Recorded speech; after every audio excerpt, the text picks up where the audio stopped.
warahmatullahi wabarakatuh. Saya Rizka Rohali dengan NPM terakhir 099. Saya Nisa Levina Hamri dengan NPM terakhir 076. Di sini kami akan mempresentasikan hasil analisis proyek 2 kami. Selamat menonton. Oke, di sini saya akan mengolah data pada buku Gujarati tabel 6.4.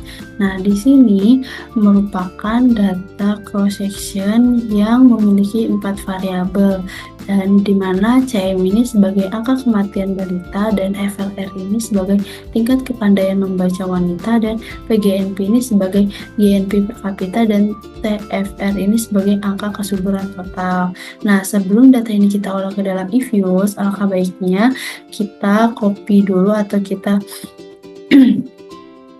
copy semua data ini untuk mempermudah kita dalam mengolah data di dalam eViews. Setelah kita copy semua datanya, lalu kita buka aplikasi eViews, klik eViews Work Live, lalu karena itu data cross section, maka yang kita pilih adalah unstructured atau undead dengan observasi sebanyak ada 64 observasi, lalu kita klik OK.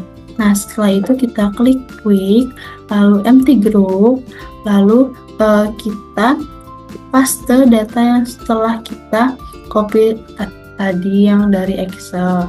Nah, data yang dari Excel ternyata berbeda setelah dimasukkan ke dalam eViews. Ternyata banyak sekali angka nol-nolnya.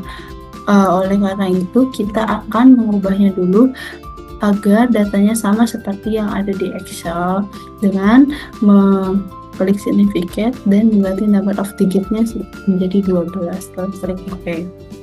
Nah, setelah itu datanya telah sama seperti yang ada di Excel tadi. Setelah datanya sudah, baru kita klik name dan beri nama grup 1 saja, tidak apa-apa. Setelah klik OK, lalu kita closekan. Nah, karena di sini kita ingin mengolah datanya itu ada persamaan linear yang benar, terus juga ada model salah yang dependennya CM dan model salah yang dependennya itu FLR. Nah, yang pertama persamaan linear yang model benarnya ini, pertama kita klik, yang perlu kita klik itu pertama adalah CM. Setelah CM kita klik FLR dan PGNP. Nah, setelahnya kita ask question, dan karena kita C-nya ini akan kita pindahkan di antara CM dan FLR. Dan setelah itu yang metodenya ini last square dipilihnya, lalu kita klik OK. Setelah kita klik OK, kelola hasilnya seperti ini. Yang dependennya CM dan variabelnya itu ada konstanta, FLR, dan PGNP. Setelah itu kita beri nama dengan equation linear, atau bisa juga equation model yang benar. Kita klik OK. Setelah itu kita closekan. Nah, setelah equation linear, kita akan mencari equation atau estimasi persamaan model salah CM. Nah, itu dimana pertama yang kita klik itu adalah CM, lalu kontrol, dan kita klik PGNP. Setelah itu kita ask a question. Setelah ask question, C-nya ini seperti tadi kita pindahkan di antara CM dan PGNP, lalu metodenya itu tetap LS. Kita klik OK dan keluarlah hasilnya seperti ini. Dependennya itu CM dan variabelnya itu ada konstanta dan PGNP. Lalu kita beri nama menjadi equation model salah CM, lalu kita klik OK. Setelahnya kita closekan. Nah, setelah sudah ketemu model salah CM-nya, lalu kita akan mencari model salah FLR, yang dimana FLR ini sebagai dependennya. Jadi kalau FLR sebagai dependennya, maka FLR duluan yang kita klik, lalu kita klik PGNP. Nah, setelah itu kita buat as a question, lalu C-nya ini kita pindahkan di antara FLR dan PGNP. Lalu kita klik OK dan keluarlah hasilnya seperti ini. Yang dependennya adalah FLR dan variabelnya ada konstansa dan PGNP. Lalu kita beri nama menjadi equation model salah FLR. Lalu kita klik OK. Nah, apabila sudah ketemu seperti ini semua, kita sudah dapat yaitu persamaan linier yang benar. Kita juga sudah dapat model salah atau estimasi model salah CM, dan kita juga sudah mendapatkan estimasi model salah FLR. Selanjutnya akan diteruskan oleh rekan saya tentang pembahasan interpretasinya. Selanjutnya, saya akan menjelaskan hasil interpretasi dari analisis tabel 6.4. Yang pertama, hasil estimasi model yang benar. Model ini bertujuan untuk menjelaskan pengaruh female literacy rate atau FLR dan pendapatan nasional bruto per kapita atau PGNP terhadap child mortality atau CM. Hasil estimasi menunjukkan koefisien FLR sebesar min 2,2316 dengan probabilitas 0 yang menunjukkan bahwa setiap kenaikan 1 poin persentase literasi perempuan akan menurunkan angka kematian anak sebesar 2,23 poin. Koefisien ini signifikan secara statistik dan konsisten dengan teori. Secara logika, semakin banyak perempuan yang berpendidikan, maka semakin besar kemungkinan mereka memiliki akses terhadap informasi kesehatan dan pelayanan yang berkontribusi pada penurunan kematian anak. Koefisien PGNP sebesar min 0,0056 dengan probabilitas 0,0065 menunjukkan bahwa kenaikan pendapatan per kapita sebesar 1 unit akan menurunkan tingkat kematian anak sebesar 0,005 poin. Secara ekonomi, peningkatan pendapatan masyarakat biasanya meningkatkan akses terhadap layanan kesehatan dan nutrisi sehingga berdampak pada penurunan angka kematian anak. Selanjutnya, R-square sebesar 0,7077, artinya model ini mampu menjelaskan 70,77% variasi dalam CM, yang merupakan nilai tinggi untuk model cross-section. Hal ini menunjukkan bahwa FLR dan PGNP memiliki kekuatan prediktif yang kuat terhadap CM. Model ini dapat dikategorikan sebagai model yang baik dan tepat secara spesifikasi. Tidak terdapat variabel yang tampak tidak relevan dan seluruh variabel signifikan secara statistik. Yang kedua, hasil estimasi model yang salah dengan CM sebagai variabel dependen. Model ini hanya menggunakan PGNP sebagai prediktor untuk CM. Hasilnya menunjukkan koefisien PGNP signifikan dengan probabilitas 0,0008 dengan tanda negatif sesuai teori. Namun, nilai R-square hanya 0,1662 yang menunjukkan bahwa model ini hanya menjelaskan sekitar 16,62% variasi CM. Hilangnya variabel FLR yang padahal terbukti signifikan dalam model sebelumnya menjadikan kelemahan utama dari model ini. Model ini mengalami kesalahan spesifikasi berupa underfitting karena menghilangkan variabel penting yaitu FLR. Hal ini menyebabkan bias dalam estimasi koefisien serta rendahnya akurasi model secara keseluruhan. Oleh karena itu, model ini tidak direkomendasikan untuk analisis atau dasar kebijakan. Yang terakhir, hasil estimasi model yang salah dengan FLR sebagai variabel dependen. Model ini mencoba menjelaskan FLR hanya dengan PGNP. Hasilnya, koefisien PGNP sebesar 0,002562 dengan p-value-nya itu sebesar 0,0319. Meskipun signifikan secara statistik, nilai koefisien ini sangat kecil, menunjukkan bahwa pengaruh PGNP terhadap FLR secara ekonomi kurang berarti. Lalu R-square-nya sebesar sebesar 0,0721, artinya model ini hanya mampu menjelaskan sekitar 7,2% variasi dalam FLR. Model ini memiliki kekuatan penjelas yang sangat lemah, mengandalkan PGNP saja tanpa memasukkan variabel yang lebih relevan seperti TFR, merupakan kesalahan spesifikasi. Model ini dapat dikategorikan sebagai contoh dari kesalahan model spesifikasi yang terlalu menyederhanakan hubungan antar variabel atau underfitting.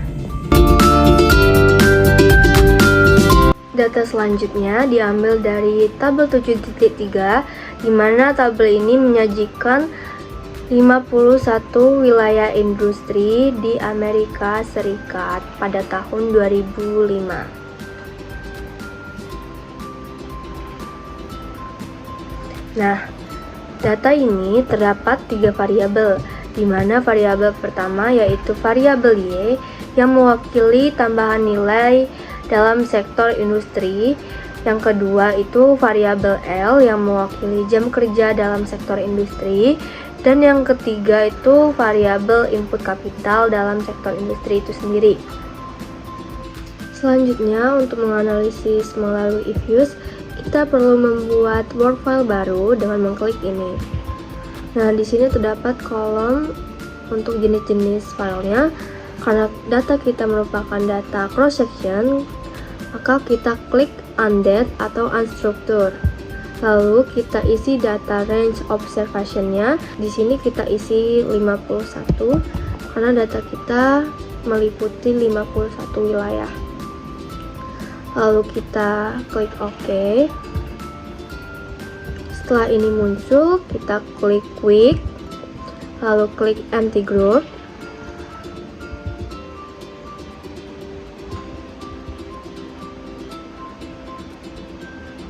Kita klik panah di atas, lalu kita klik tabel paling pojok agar datanya rapi. Jika nanti kita sudah copy, lalu kita copy data dari Excel, kita tidak perlu mengcopy data wilayahnya, cukup copy data variabelnya saja.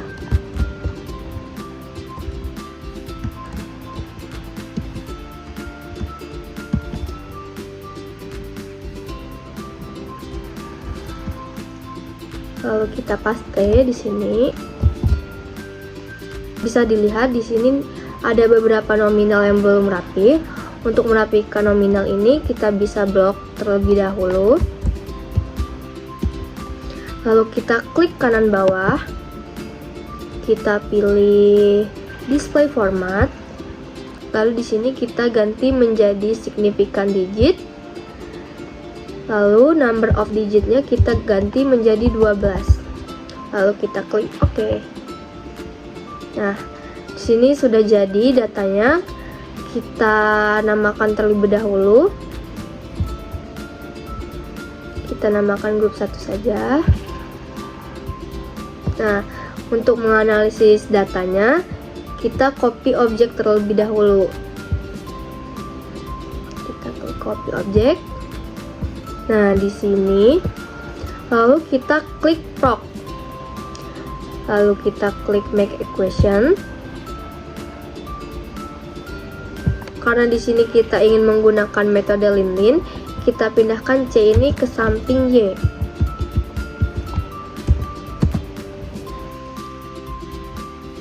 Lalu kita klik OK. Nah, sudah jadi. Ini merupakan metode lin-lin. Lalu kita beri nama. Di sini saya ganti menjadi equation lin-lin. Lalu kita klik OK. Selanjutnya, untuk menganalisis menggunakan metode lain, kita bisa menggunakan objek yang sudah kita copy tadi. Stepnya sama seperti tadi. Pertama-tama kita klik proc, lalu make equation. Nah, selanjutnya karena kita ingin menggunakan metode double lock, pertama-tama kita pindahkan dulu konstantanya ke samping Y. Lalu kita lockkan semua variabelnya.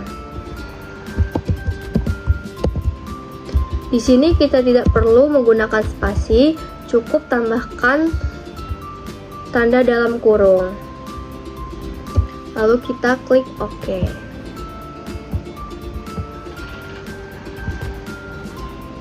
Nah, begini hasilnya, lalu kita namakan. Kita beri nama equation double log. Oh iya, di sini kita tidak bisa menggunakan spasi, jadi kita bisa tambahkan underscore untuk menamai hasil data yang sudah kita dapatkan. Lalu kita klik OK. Nah, karena kita sudah selesai menganalisis datanya, bisa dilihat ini hasil analisis kita tadi. Sebelah kiri hasil analisis Linlin dan sebelah kanan ini hasil analisis menggunakan metode double log. Selanjutnya kita akan menyimpan data ini ke dalam file. Kita klik file ini, lalu klik Save As. Lalu di sini saya akan menamakan data cross section. Lalu kita klik simpan. Lalu kita klik OK. Sebelumnya pastikan bahwa ini yang double procession. Selanjutnya bisa kita cek di file.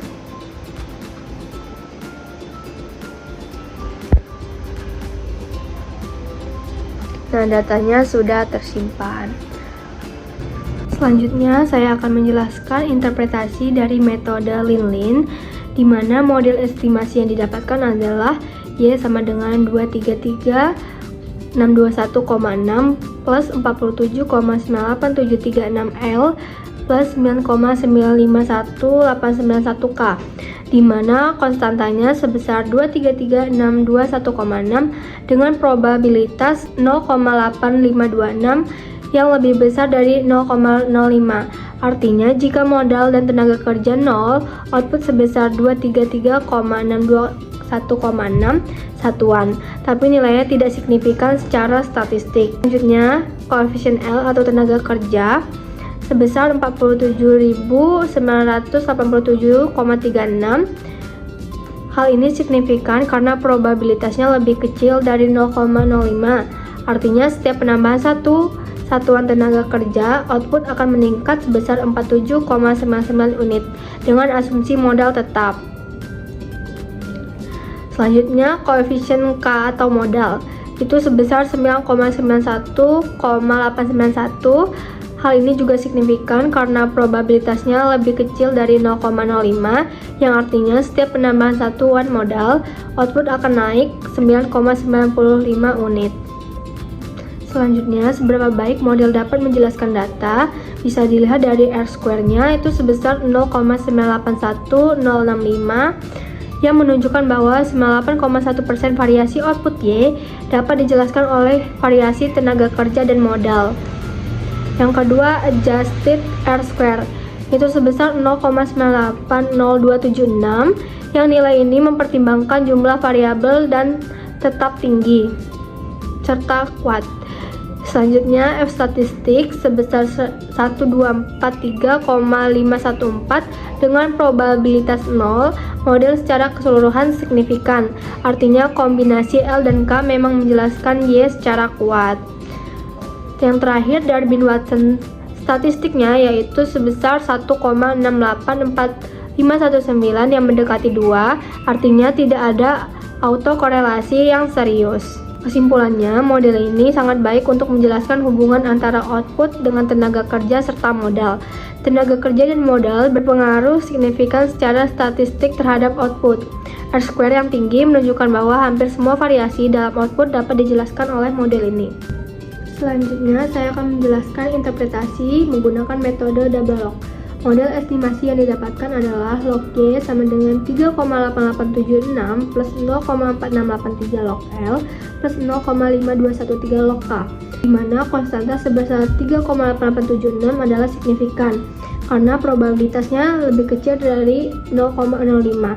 Artinya, saat L dan K bernilai 1, maka log Y sebesar 3,8876. Selanjutnya, koefisien log L sebesar 0,4683. Hal ini signifikan karena probabilitasnya lebih kecil dari 0,05. Artinya, setiap peningkatan tenaga kerja sebesar 1% akan meningkatkan output sebesar 0,4683% dengan asumsi modalnya tetap. Selanjutnya, koefisien log K sebesar 0,5213. Hal ini juga signifikan karena probabilitasnya lebih kecil dari 0,05. Artinya, setiap peningkatan modal sebesar 1% akan meningkatkan output sebesar 0,5213% dengan asumsi tenaga kerja tetap. Lalu, terdapat juga return to scale atau skala hasil produksi. Total elastisitas input sebesar 0,4683 plus 0,5213 yang mendekati angka 1. Artinya, sistem produksi ini mengalami constant return to scale atau CRS. Jika modal tenaga kerja naik bersama-sama 1%, maka output juga naik hampir 1%. Selanjutnya, seberapa baik model dapat menjelaskan data dapat dilihat dari R-square itu sebesar 0,9641775 yang menunjukkan bahwa 96,4% variasi dalam log output Y dapat dijelaskan oleh log tenaga kerja dan log modal. Selanjutnya, adjusted R-square sebesar 0,9683. Hal ini sangat tinggi, artinya model tetap bagus walau disesuaikan dengan jumlah variabel. Selanjutnya, F-statistik sebesar 640,9311 dengan probabilitas sebesar 0, yang artinya model secara keseluruhan signifikan. Dan kombinasi variabel input sangat berpengaruh terhadap output. Yang terakhir, Darwin Watson-nya sebesar 1,946387 yang mendekati 2, artinya tidak ada autokorelasi serius sehingga bagus secara statistik. Kesimpulannya, model double log atau model Cobb-Douglas ini sangat baik untuk menjelaskan hubungan antara output Y dengan tenaga kerja dan modal. Kedua input signifikan secara statistik dan pengaruhnya nyata terhadap output. Nilai R-square tinggi dan uji F signifikan menunjukkan model sangat fit dan layak digunakan. Dan juga return to scale-nya yang mendekati 1, yang berarti sistem produksi efisien dan proporsional. Jadi di sini saya akan mengolah data buku Gujarati pada tabel 6.5. Di sini merupakan data time series, dari mana infrared ini merupakan tingkat inflasi dan unrate ini adalah tingkat pengangguran. Sebelum data ini kita olah atau kita masukkan ke dalam eViews, langkah baiknya kita copy dulu datanya agar memudahkan kita dalam memasukkan atau mempaste datanya itu ke dalam eViews nanti. Nah, kita paste.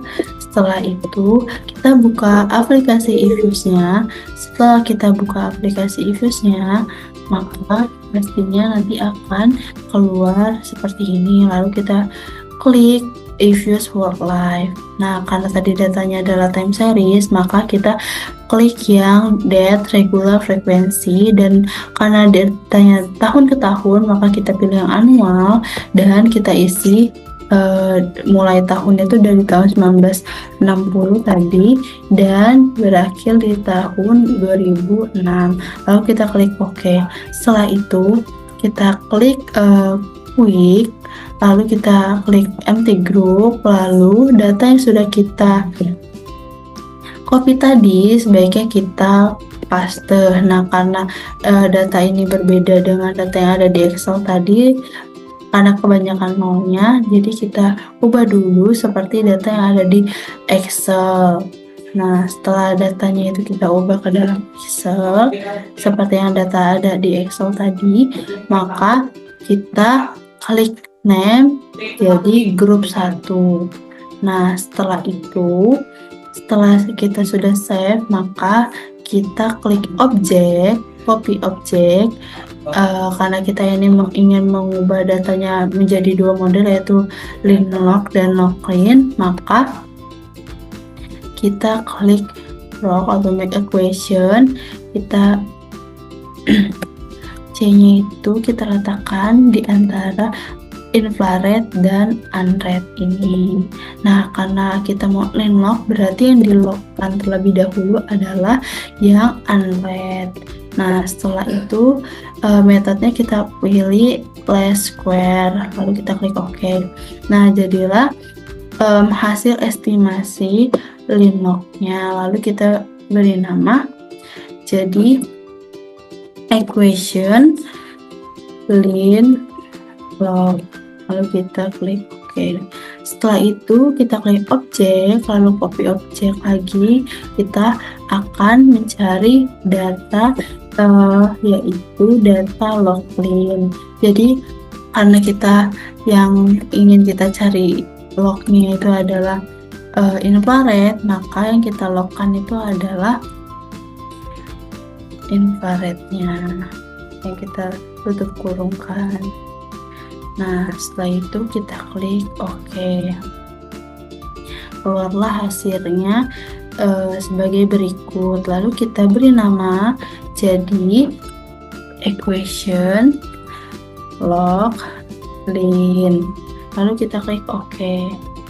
Dan sudah jadi datanya seperti ini. Lalu kita akan menjelaskan tentang interpretasinya. Jadi dari model line lock tadi, persamaan modelnya itu adalah infrared sama dengan min 1,658941 tambah 3,38867 log unread, yang dimana intercept atau C konstantanya itu sama dengan min 1,658941. Ini adalah nilai inflasi yang diprediksi ketika log unread atau tingkat pengangguran itu sama dengan 0. Namun secara statistik tidak signifikan karena p-value-nya itu sama dengan 0,5851 atau lebih besar daripada 0,05, yang artinya kita tidak bisa menyimpulkan bahwa intercept ini berbeda secara signifikan dari 0. Lalu yang kedua itu ada koefisien log unread atau tingkat pengangguran sama dengan 3,38867. Ini berarti bahwa setiap kenaikan 1 unit dalam log unread atau pengangguran diasosiasikan dengan peningkatan 3,3887 unit dalam tingkat inflasi. Secara ekonomis, ini menunjukkan hubungan positif.